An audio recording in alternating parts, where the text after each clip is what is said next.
No ar, Verbo Online, um programa do Ministério Verbo da Vida. Olá, queridos, graça e paz, sejam muito bem-vindos a este episódio do Verbo Online. Você vai acompanhar comigo as principais notícias que repercutiram em nosso ministério e também nas igrejas no Brasil e no mundo. Fique comigo, o Verbo Online está no ar.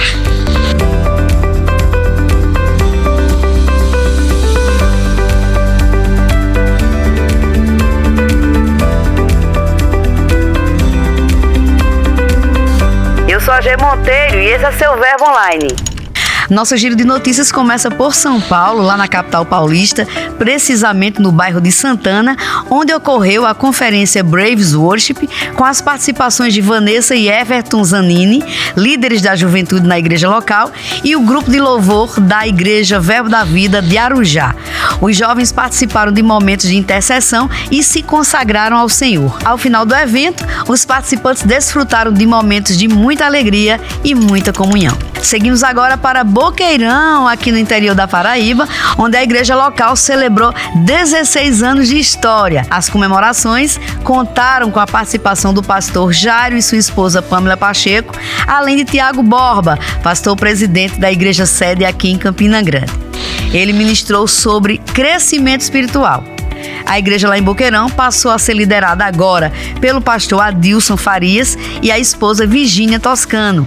Eles estão celebrando unidade e os passos firmes no Senhor. E por falar em celebração, nossas escolas Rema já estão a todo vapor com as cerimônias de ações de graças em cidades como Aquidauana, lá no Mato Grosso do Sul, Maringá, no Paraná, Sorocaba, no interior paulistano, Araguaína, lá no Tocantins, Boa Vista, em Roraima e muitas outras. Durante a solenidade, os diretores das unidades Rema ressaltaram a dedicação dos alunos e também os incentivaram a seguir sempre firmes rumo ao segundo ano de estudos bíblicos. A gente encerra nosso giro com a história de Dona Maria do Socorro. Ela, aos 67 anos, mostrou que para avançar no plano de Deus não há idade. Ela é natural lá de Pocinhos, no interior da Paraíba, e foi aluna 100% de presença, nunca chegou atrasada, compareceu a todas as aulas e ainda despertou o hábito para a leitura.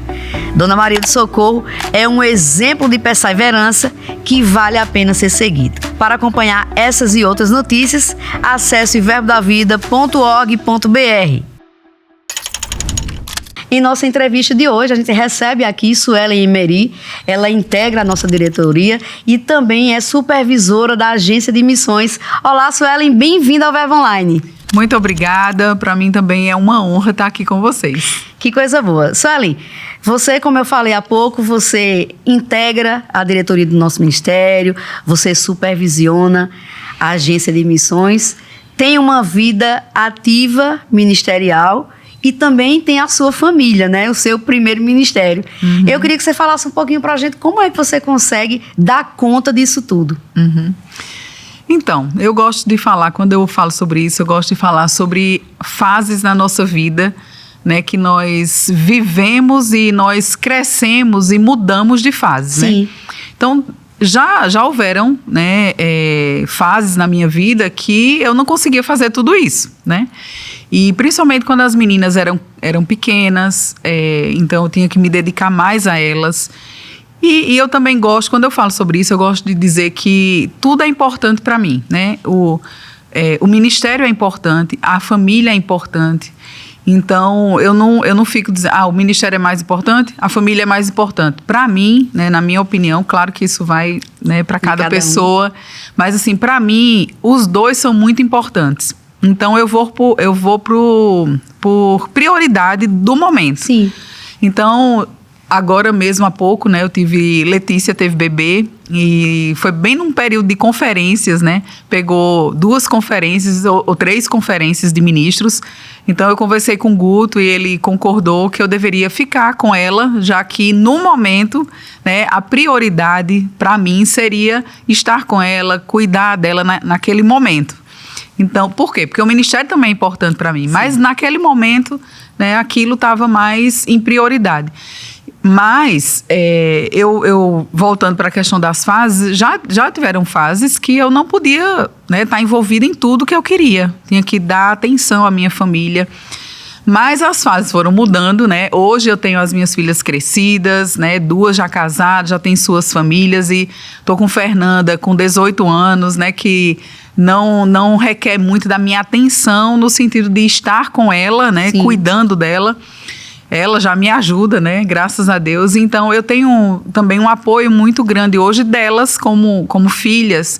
Quando eu preciso viajar, elas me ajudam com Fernanda, naquilo que Fernanda ainda é dependente, elas me ajudam. Então, assim, hoje eu estou numa fase que eu posso, né? Eu consigo conciliar muitas coisas ao mesmo tempo, porque Sim. eu já tenho essa rede de apoio Sim. que antes eu não tinha, né? Antes eu já teve fases que eu não tinha essa rede de apoio toda, apesar de que, glória a Deus, né? Eu sempre louvo ao Senhor por isso. Em todas as fases da minha vida, eu tive um certo apoio. Quando elas eram criança, tinha 2 famílias na igreja que sempre, né, quando eu precisava, me apoiavam, ficava com as meninas para eu estar envolvida em alguma atividade que elas não podiam ir do ministério. Tinha a família também, né, que me ajudava. Então, assim, eu fui muito agraciada, glória a Deus por isso, mas eu também fiz muita questão de ser muito presente na Sim. criação delas. Eu deixava elas, né, em momentos específicos com alguém, mas eu fiz questão de ser muito participante, de cuidar mesmo Sim. da minha casa, das minhas filhas, né? E hoje eu colho o fruto, né, desse investimento que eu fiz. Então, hoje eu já vivo uma fase que eu posso, né? Sim. Até escolher, na verdade, né? Hoje eu estou num privilégio Sim, que coisa que eu boa, posso até escolher para onde ir, né? Por causa dessa liberdade que essa fase está me proporcionando.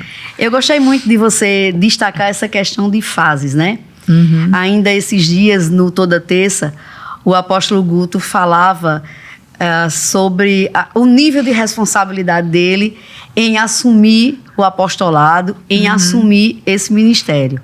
Do lado dele estava você, né? Os 2, desde muito jovens, essa associação com o apóstolo Bud, depois essa transferência de apostolado. Para ele, a gente sabe o peso que isso tem, né? O peso de responsabilidade. E para você, que está ali do lado dele, como é que você vive tudo isso? Como é que você percebe essa posição que vocês estão? E o quanto isso repercute tudo que vocês fazem na vida de todos nós. Olha, para mim, na verdade, claro, existiu sempre o desafio, né? Como hoje ainda. São desafios diferentes, mas a gente sempre está, né, enfrentando desafios na nossa vida. Mas, para mim, foi tudo muito fácil. Por causa da graça do Senhor, eu atribuo isso à graça de Deus mesmo. E também todo o trabalho que o pastor Bud fez conosco, né? Sim. Nós nem percebíamos que estávamos sendo treinados para tão grande atividade, né, e responsabilidade no ministério. Nós sempre tivemos aquele coração de servir, de estar fazendo aquilo que o pastor Bud e Jen não podiam fazer, a gente estava ali para socorrer. Guto até brinca, disse que ele sempre dizia, né, que o ministério dele, o chamado dele era de socorro. Sim. Porque ele estava socorrendo o pastor Bud e Jen aonde, né, eles precisavam. Então, a gente sempre teve esse coração mesmo de estar servindo. E quando o pastor Bud faleceu, né, que foi estar com o Senhor, realmente, no primeiro, a primeira reação da gente foi aquela surpresa, porque a gente nem imaginava que o pastor Bud ia falecer, né? A gente sempre teve aquela expectativa de que ele ia ser arrebatado, né, junto conosco. Mas quando recebemos a notícia, que foi realmente uma surpresa, apesar de que olhando para trás, assim, tudo que vinha acontecendo antes dele partir para o Senhor, a gente viu como tudo Deus foi dirigindo, né, a transição que o pastor Bud fez do ministério para Guto em vida, porque isso não é também uma coisa comum de acontecer.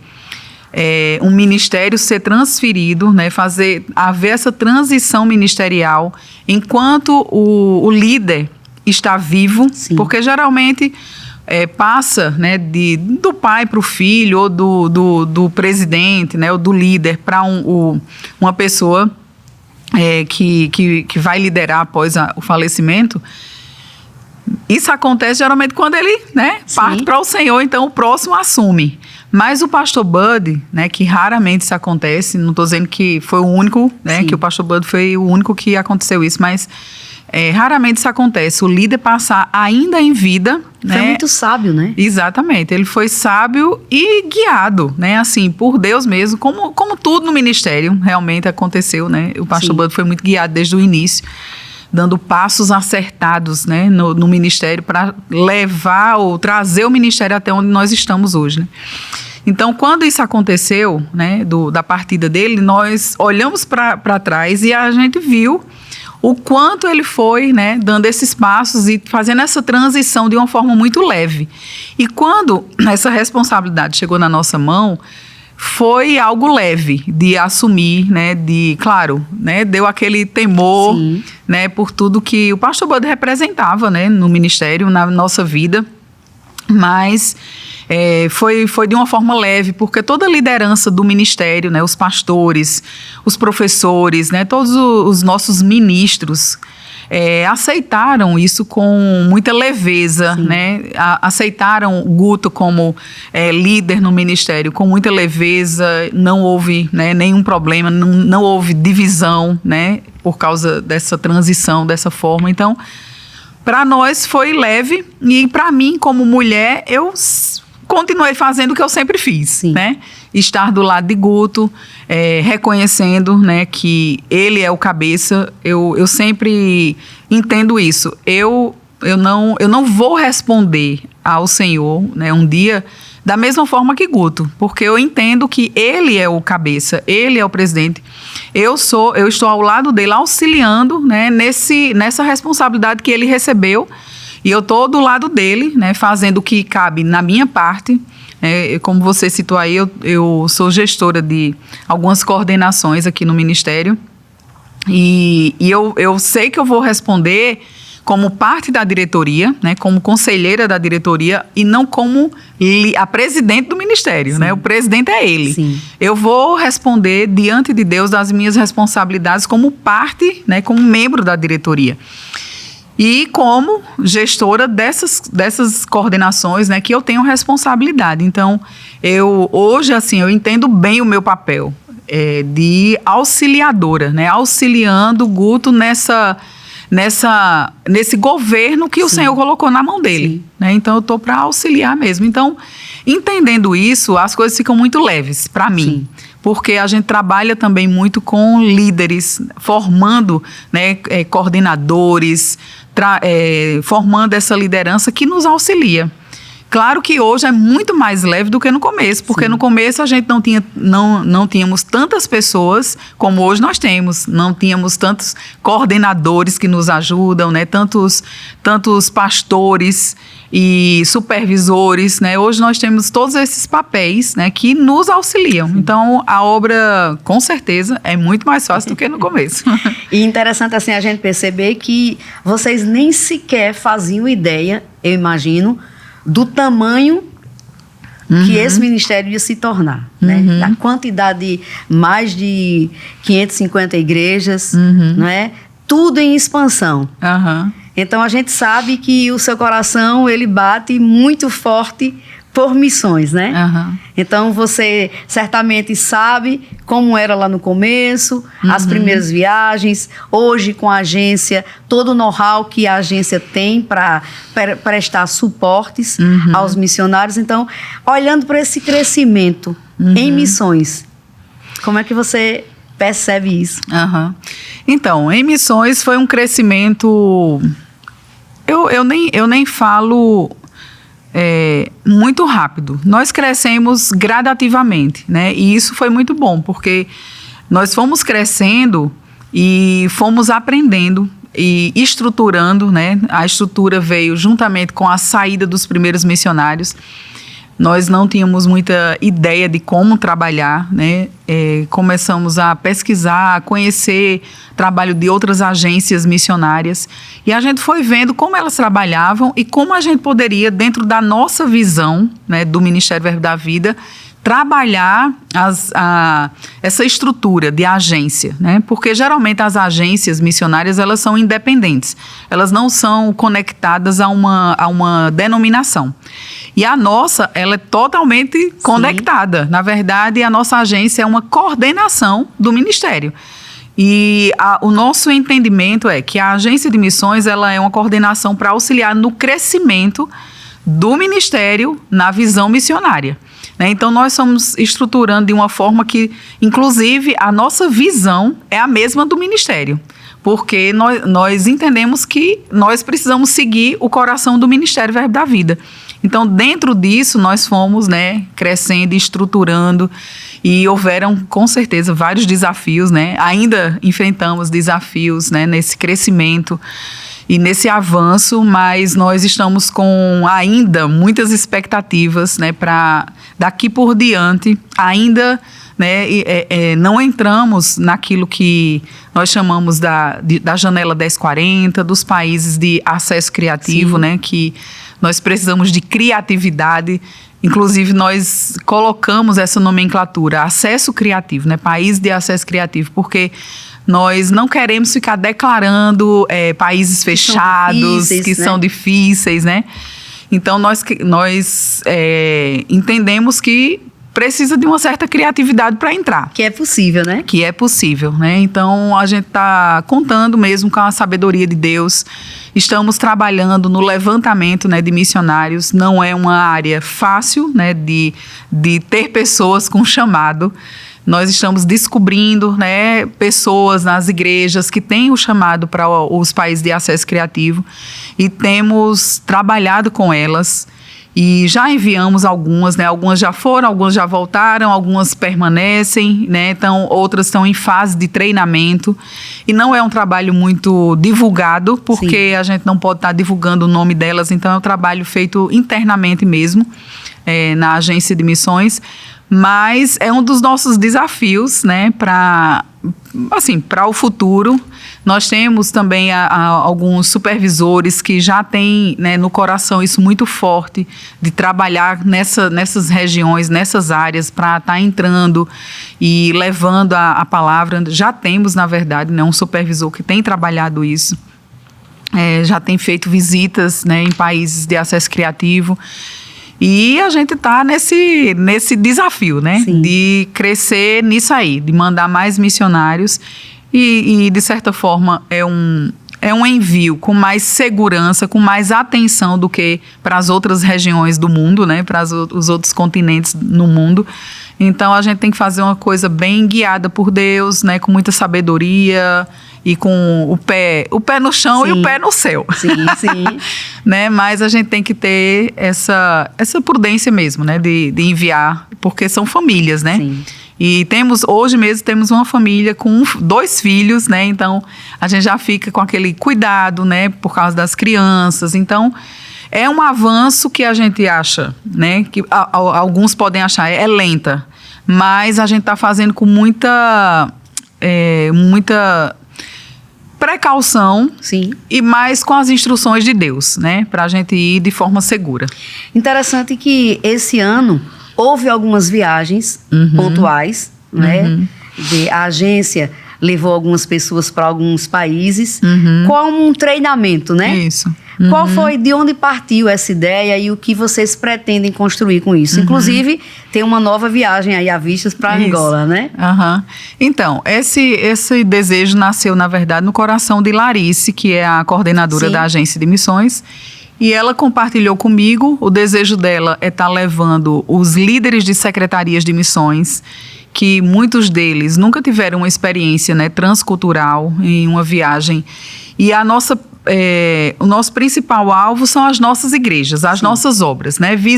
Levar esse grupo de líderes de secretaria de missões para visitar nossas igrejas, que são os nossos missionários, né, que estão no campo, para ajudá-los, né? Porque numa viagem dessa é fortalecida a obra, o grupo, né, que vai com aquela expectativa, né, de dar tudo que tem, né, então os nossos missionários são edificados, né, são levantados mesmo, são ajudados, então nós vemos o efeito positivo que essas viagens têm causado. Sim.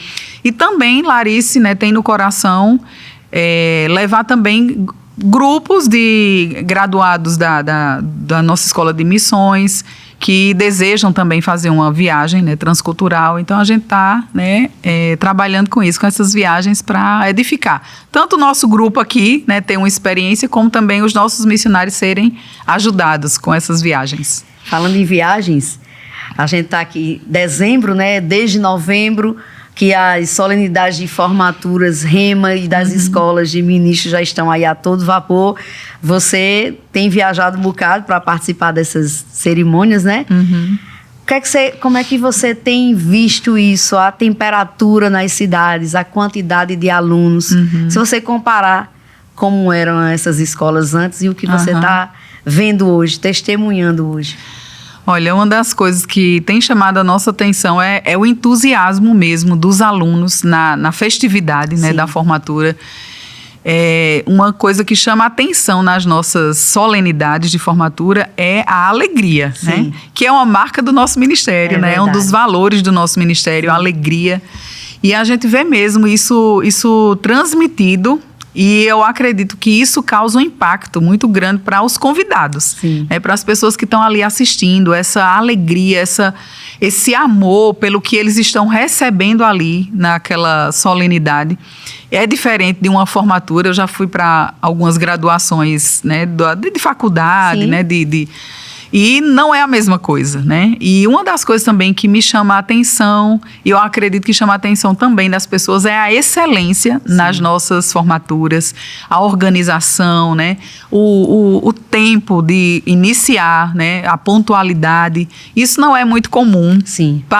Para nós, parece uma coisa tão, né, já tão normal, porque a gente tem muito essa responsabilidade, né, de pontualidade. Então, isso já é uma coisa tão normal, mas para as pessoas no mundo, isso chama muita atenção, né? E principalmente para as autoridades que estão ali assistindo.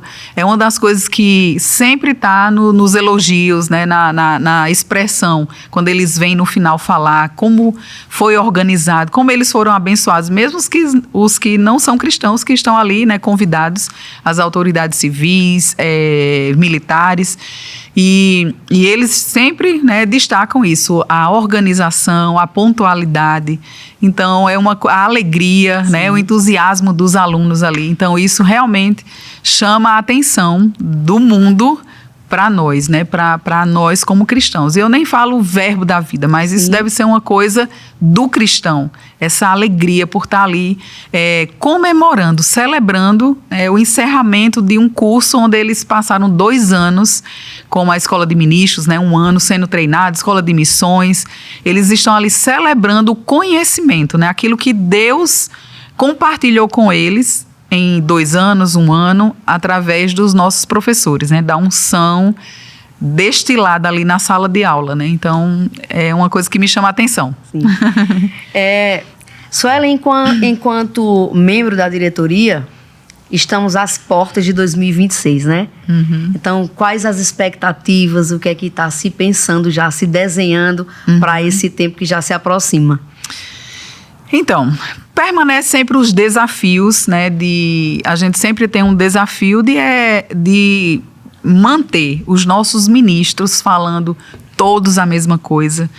É por isso que nós temos uma coordenação doutrinária que trabalha muito bem, né? Faz um trabalho maravilhoso com os nossos professores para manter, né? Porque uma das coisas que chama a atenção de outros ministérios inclusive é isso, tudo isso, a alegria, né, o entusiasmo, a quantidade de alunos, né, sempre amigos de outros ministérios destacam isso, mas uma coisa também é como nós conseguimos manter tantos professores, tantos ministros espalhados, tantas escolas, né, funcionando de forma tão organizada e todos falando as mesmas coisas, né?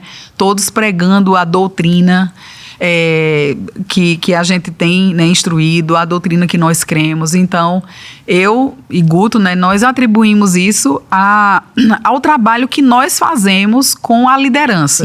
Né? O ministério investe muito nesse trabalho com líderes, nos pastores, nos professores e em toda a equipe ministerial, né, das igrejas. Nós investimos muito com nossas conferências, as escolas de ministros, né?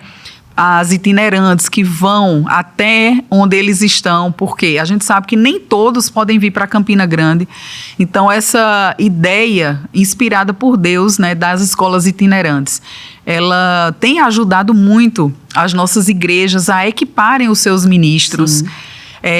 E então, assim, esse investimento é sempre um desafio, né, de manter todos os nossos ministros, as nossas igrejas, as nossas escolas ensinando a mesma coisa, falando todos a mesma coisa, como a palavra de Deus nos orienta, né? Então, esse desafio nunca para, porque nós sempre temos o nosso quadro de ministros aumentando muito, né? Sempre temos ministros sendo levantados.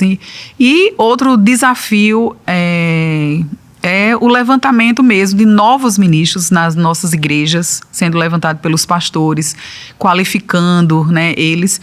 E uma coisa que também está no coração de Guto, né, nasceu no coração de Guto esse ano, para estarmos nos dedicando em 2026, é um tempo maior de consagração.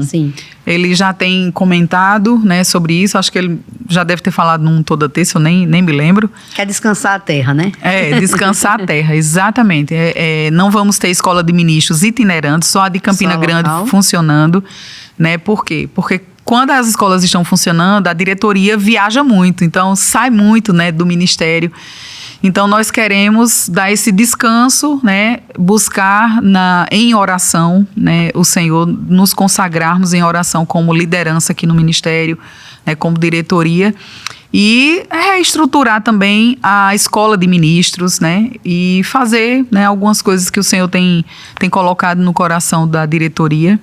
Então é isso, vai ser um ano de descanso, mas de trabalho. É um descanso trabalhando. Sim, muito bom. Suelen, para a gente terminar, eu gostaria que você deixasse uma dica de leitura para as pessoas que estão nos acompanhando, aquele livro que você acha essencial, assim, esse livro mudou minha vida, mudou meu modo de pensar, e é um livro que eu indico às pessoas. Eu queria aproveitar, eu sempre indico os livros do irmão Reiga, né? Eu até ia trazer o livro aqui, mas acabei esquecendo de pegar ali na editora. Inclusive, a editora também, eu citei a coordenação, que nos ajuda nesse processo de treinar pessoas. E eu ia mencionar também a editora, né? A nossa editora também faz um trabalho excepcional, que é nesses muitos livros, né? Na tradução, trabalhando, sempre traduzindo livros, que nos ajuda a nos equipar, né? Ajuda a equipar nossos ministros, ajuda a equipar o povo da nossa igreja, sem né? sair da visão, né? Sem sair da visão. Então, isso é porque a leitura fixa, né, o ensinamento. Então, a editora também faz um trabalho maravilhoso. E eu sempre indico os livros do irmão Reiga, porque realmente transformaram a minha vida. Mas, hoje eu queria indicar os livros de T.L. Osborne, né, que são livros inspiradores para ganhar vidas, né? E um dos livros que me abençoaram muito foi Ajunte-se a essa carruagem, né, que é um livro que nos inspira a ganhar pessoas e conquistando almas aonde elas estão, né? Então, ele nos inspira a ir buscar as pessoas, os perdidos, porque os perdidos não estão dentro da igreja. Os perdidos estão lá fora, né? Fora das quatro paredes de igreja. A igreja faz um trabalho maravilhoso na nossa vida, na nossa família. Nós precisamos estar conectados na igreja, mas também precisamos estar dentro da igreja com os olhos também fora no mundo, né? Para trazermos as pessoas para a igreja fazer o trabalho que cabe a ela, que é edificar. Né? Então, nós vamos buscar as pessoas lá fora e a igreja edifica essas pessoas. Então, eu indico os livros, né, a leitura dos livros de T.L. Osborne. Pois é, visite uma das nossas livrarias ou acesse verboshop.com.br e garanta o seu. Suelen, Que honra conversar com você. Para mim é uma honra também estar aqui com você. Conversa muito boa, muito bom conhecer um pouquinho mais sobre você, sobre sua trajetória. Muito obrigada por tudo. Eu que agradeço. O Verbo Online de hoje fica por aqui, mas em nosso portal tem muito conteúdo disponível para você. É só acessar verbodavida.com ou baixar o aplicativo Verbo App. Eu também fico por aqui, declaro um dia abençoado para você. Tenha fé, lembre-se sempre de que tudo passa e a graça de Deus nos basta. Eu sou a G Monteiro e esse é seu Verbo Online. Até mais. Você ouviu Verbo Online, um programa do Ministério Verbo da Vida.